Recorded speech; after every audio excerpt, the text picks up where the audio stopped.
तो आज हम लोग पढ़ेंगे बिजनेस स्टडीज़।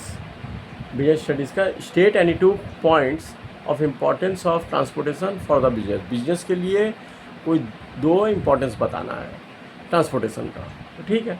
सबसे पहला क्या है, effective and efficient transportation reduces the cost. मतलब ट्रांसपोर्टेशन जितना अच्छा रहेगा, ट्रांसपोर्टेशन अगर जितना अच्छा रहेगा तो उतना ही अच्छा क्या होगा कि बिजनेस को आगे बढ़ाने में सुविधा पड़ेगा। जैसे बहुत सारा सामान ऐसा होता है जो चीज़ को क्या है कि बनता एक जगह है, कंज्यूम दूसरा जगह होता है, ठीक है ना।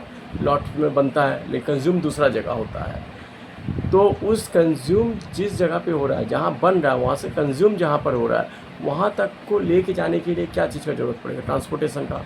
अदरवाइज़ यूज़ नहीं हो पाएगा।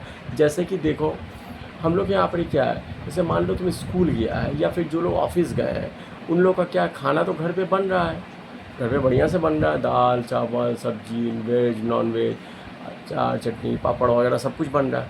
लेकिन जो आदमी गया हुआ है, क्या वो आदमी खा सक रहा है खाना? नहीं खा सक रहा है खाना। क्यों? क्योंकि इसलिए नहीं खा सक रहा है क्योंकि ट्रांसपोर्ट करके इसको वहाँ कौन लेके जाएगा। लेकिन वही मुंबई में देख लो, डब्बा वाला जो लोग हैं, उन लोग क्या करता है, बाकायदा घर पे जो खाना बनता है वो घर का खाना लेके जाता है उठा करके टिफ़िन में और ले जाके उस आदमी तक पहुँचाता है। तो इससे क्या पता चलता है कि वहाँ का ट्रांसपोर्टेशन अच्छा है। वो जो आदमी लोग हैं उस तरह से वो एक कम्युनिटी है, उन लोग सब लेके जाते हैं और समय समय पर जा करके सब खाना उठा पहुँचा देते हैं, ठीक है ना। तो ये क्या चीज़ को बता रहा है कि ट्रांसपोर्टेशन, अगर हम लोग के यहाँ भी ऐसा ट्रांसपोर्टेशन होता तो हम लोग को भी फ्रेश खाना मिलता। बाहर पे भी रहेंगे तो भी हमको घर का खाना फ्रेश मिलता, नहीं मिलता है। अच्छा, एक तो बिजनेस में क्या होता है, ट्रांसपोर्टेशन के लिए effective and efficient transportation reduce the cost of production. जितना अच्छा ट्रांसपोर्ट रहेगा उतना ही कॉस्ट ऑफ प्रोडक्शन क्या होगा, कम होता हुआ जाएगा। कॉस्ट ऑफ प्रोडक्शन कम होगा तो हम बाहर जब बेचेंगे तो उसमें प्रॉफिट हमको ज़्यादा देखने को मिलेगा। नेक्स्ट, इसके बाद में क्या है, ट्रांसपोर्टेशन फैसिलिटेट्स फॉरेन। अगर ट्रांसपोर्टेशन नहीं रहेगा तो हमको फॉरेन का गुड्स से एक जगह का सामान दूसरा जगह नहीं मिलेगा देखने के लिए। आज ट्रांसपोर्टेशन अगर है बोल करके क्या होता है कि बहुत सारा सामान, जैसे मान लो गेहूँ हम लोग यहाँ पर जो वीट है बहुत ज़्यादा नहीं होता है। गेहूँ तो तुम्हारा उधर होता है वेस्टर्न यूपी में, हरियाणा पंजाब और हिमाचल, वो सब साइड में थोड़ा सा अच्छा होता है। अच्छा, लेकिन वहाँ से हम लोग को क्यों गेहूँ यहाँ ईजिली मिल जाता है, ट्रांसपोर्टेशन के कारण। अगर ट्रांसपोर्टेशन नहीं होता तो हम लोग को शायद, जितना बहुत सा लोग यहाँ पर ऐसा है जो मतलब सुबह से खाना शुरू किया तो रोटी ही खाता है, दोपहर को भी किसी ना किसी हिसाब से रोटी ही खाता है, आटे का ही खाना खाता है, और रात को भी जा कर के रोटी खाता है। तो इस तरह से लोग खा रहे हैं। अगर नहीं आता तो हम लोग इतना नहीं खा पाते, ठीक है।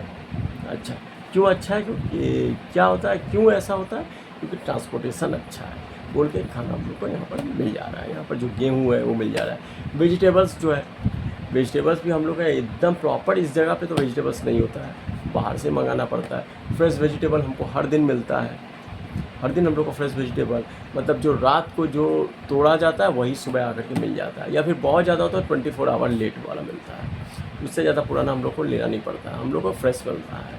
दिल्ली में नहीं मिलता है इतना फ्रेश, लेकिन हम लोग को फ्रेश मिलता है। Next, what is meant by post present letters? When the extract postal address of the receiver is not known, the sender can avail of post present facility. The letter can be sent to the postmaster of the locality where the receiver resides.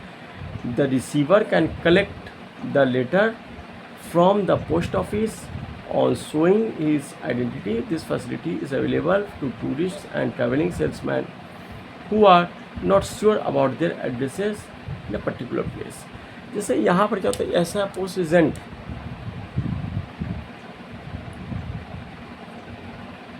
रेस्टेंट होगा, post रेस्टेंट letter. ये क्या होता है, ये मतलब जैसे कि आया घर पे, जैसे मान लो मेरे घर पे क्या होता है, मेरे घर का सिस्टम क्या है कि मैं हमेशा मेरे घर में ताला ही बंद रहता है, ठीक है ना, पैम नहीं रहते हैं। तो आया लेटर, मान लो कि हमारे घर में आया, मेरे घर में ताला बंद नहीं है, तो वो क्या करता है, अभी जैसे फ़ोन कर देता है, अभी तो फ़ोन का सिस्टम हो गया, फ़ोन करता बोलता है बगल वाली है किसी को दे देने के लिए, आसपास किसी को, कोई भी रहता है किसी को भी दे दिया। लेकिन ऐसा तो नहीं होता है, नहीं होता पहले। तो क्या करना है वो वापस चले जाएगा पोस्ट मास्टर के पास में, वहीं पर चला जाएगा, रखा रहेगा। ये आदमी फिर बाद में जा कर के वहाँ पर जाके कलेक्ट कर सकता है, ठीक है ना। उसका भी एक टाइम पीरियड होता है, टाइम बाउंड होता है, इतना टाइम के अंदर में करना है, वरना फिर वो रिटर्न चले जाएगा, उसका नहीं मिलता है। Explain any two functions of warehousing. Warehousing का फंक्शन बताने बोल रहा है। स्टोरेज, वेयर हाउसिंग में क्या होता है, स्टोरेज होता है। हम जो भी सामान को ये क्या बोलता है, प्रोडक्शन है या प्रोडक्ट है हम लोगों का, हम उसको ले जाकर स्टोर करके रख रहे हैं। जैसे अभी एप्पल जो है, अभी एप्पल का तो सीज़न नहीं है, लेकिन एप्पल बहुत मिल रहा है बाज़ार में। हाँ थोड़ा महंगा है लेकिन मिल रहा है। कैसे मिल रहा है, एप्पल को क्या किया गया, वो लोग स्टोर करके वेयर हाउस में रख दिया है। अब वहाँ से निकालता है बेचता है, फिर वहाँ से निकालता है बेचता है। नेक्स्ट क्या है, प्रोटेक्शन ऑफ गुड्स, गुड्स का प्रोटेक्शन करना। अब जैसे मान लो कि चावल है, अगर उसको उसके लिए तो प्रोटेक्शन करना पड़ेगा, उसको अच्छा से रखना पड़ेगा। अगर हम अच्छा से नहीं रखेंगे उसको, मान लो अच्छा से नहीं रहेगा तो कीड़ा लग जाएगा, ख़राब हो जाएगा, सड़ जाएगा। तो उसके लिए क्या है, उसको अच्छा से रखने के लिए वेयर हाउस का जरूरत पड़ता है।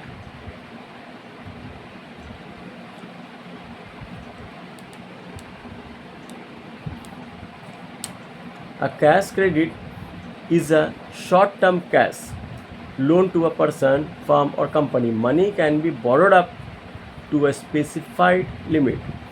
The borrower withdraws money as and when required, and interest is charged on the amount withdrawn. Cash credit मतलब क्या है कि बैंक से जाके पैसा निकाल लेना, निकाल करके उसको यूज़ करना, फिर उसके बाद जितना दिन यूज़ किए, जितना महीने यूज़ किए, जितना साल यूज़ किए, उसको पैसा दे दो, लौटा देना विथ इंटरेस्ट, कैश क्रेडिट। और बैंक ओवरड्राफ्ट का मतलब जैसे करंट अकाउंट पे होता है, जैसे तुम्हारा बैंक पे पैसा रखा है, तुमको बैंक में है तुम्हारा 4,000 रुपया, तुमको ज़रूरत है 5,000 रुपये का, तुम क्या करो विड्रॉ कर सकती हो।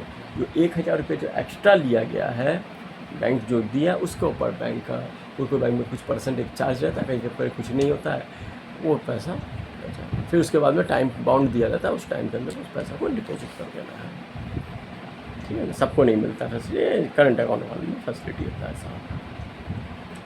अच्छा, give the full form of NSC। NSC का फुल फॉर्म क्या है, नेशनल सेविंग सर्टिफिकेट्स, ठीक है ना।